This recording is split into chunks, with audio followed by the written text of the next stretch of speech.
Unang tanong, Sige. paano ka nagsimula sa tattooing this year? Actually, may tropa lang din na, ayaw niya na daw magtattoo eh. Kasi seaman siya, so hindi niya natututukan talaga. So, nung baba niya nitong last year, niya, sinong gustong ibibigay niya na nga daw yung machine. Para daw, pagbababa na lang siya, may magtatattoo na rin sa kanya. Okay. Parang ang ginawa niya eh. Sa'yo muna itong mga equipments ko. Magpagaling ka Hindi, tapos pero, tatuan mo ako. Pero bigay niya naman na.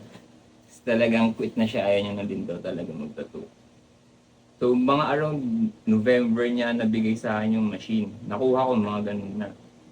Parang nung una niyang kwento yun, medyo undecided pa ako kasi baka hindi ko nga matutukan. Ganyan.